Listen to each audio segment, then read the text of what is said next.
avez-vous, ces objets, tous ces objets? Alors, le musée a plus de 50 ans d'âge.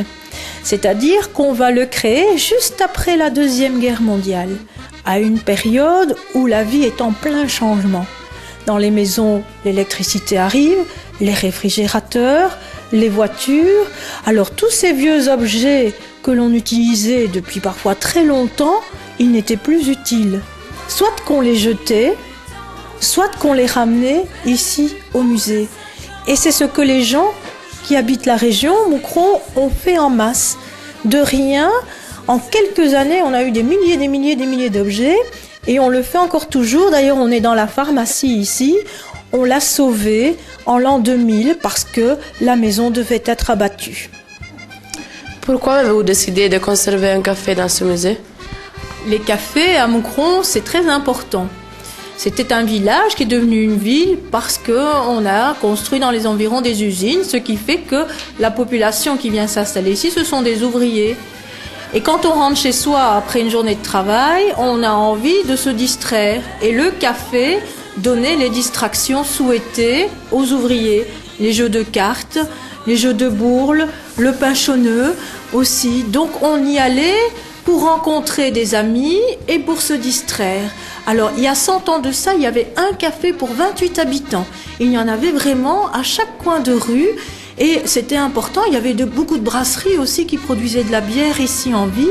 Donc, le café à Moucron, et je pense qu'il y en a encore toujours, c'est vraiment quelque chose d'important. J'ai entendu parler du bondi qui chiffelle. Qu'est-ce que c'est? Ah, ça, c'est une expression picarde. Le picard, c'est du vieux français. Le bondi qui chiffelle. Alors, en picard, on va transformer tous les S en che et tous les che en que. Du charbon, ça devient du carbon. Un pinson, ça devient un pinchon. Et chiffler, c'est siffler. Alors, le bondi qui chiffelle, c'est le bon Dieu qui siffle. C'est un endroit de Moucron qui se trouve sur une hauteur. Et là, on a mis une croix. Et comme aux alentours, il y avait des arbres, chaque fois qu'il y avait beaucoup de vent, on entendait le bon Dieu qui sifflait. En fait, c'était le vent qui sifflait dans les arbres. Et les gens du coin ont appelé cet endroit le bondi qui chiffelle. Ici, je reconnais quelque chose qu'il y a aussi en Vallée d'Aoste, les sabots. Comment ça s'appelle ici? Ça s'appelle des sabots aussi, donc on a un point commun. Les sabotiers étaient nombreux dans la région parce que la région était assez boisée. Donc on coupait les peupliers, les saules, donc des bois tendres, des bois aussi qu'on n'utilisait pas pour faire des meubles. Et on en faisait des chaussures, ces chaussures de bois qui étaient portées par le petit peuple, par les ouvriers, par les paysans. Alors la tradition veut que l'hiver, c'est quand même pas très confortable les sabots et puis ça donne froid aux pieds. On mettait de la paille dans ces sabots pour avoir un peu plus chaud.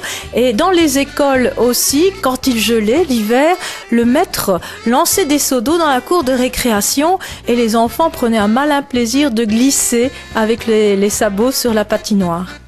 Que contiennent ces petites boîtes bleues?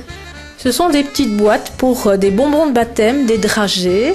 Donc la tradition veut, lorsqu'il y a une naissance et qu'on va porter l'enfant à l'église pour être baptisé, à la sortie de l'église, les enfants du quartier demandent au parrain et à la marraine des sucres de baptême. Donc c'est une amande qui est recouverte de sucre ou alors du chocolat recouvert de sucre. Le chocolat, c'est quelque chose aussi de fort apprécié, de fort réputé en Belgique. D'ailleurs, tous les touristes qui viennent ici chez nous, en Belgique, en profitent pour en acheter, soi-disant qu'il est si bon.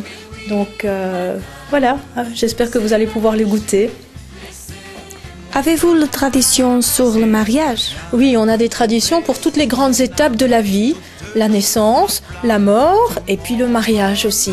Alors une de ces traditions, c'était de garder la couronne ou le bouquet de la mariée qui était façonné en fleurs d'oranger en cire. Quand le mariage était fini, on en faisait une décoration. On mettait ça sur un petit coussin rouge, sous un globe pour ne pas prendre la poussière. Et on plaçait aussi des miroirs. Les miroirs sont importants parce qu'ils avaient le rejet, de rejeter, les mauvais esprits. Donc finalement, le jeune couple craignait qu'on pouvait nuire finalement à la bonne évolution du couple, avoir des enfants et que le mariage se passe bien. Donc on mettait des petits miroirs, comme ça on rejetait les mauvais esprits. Merci.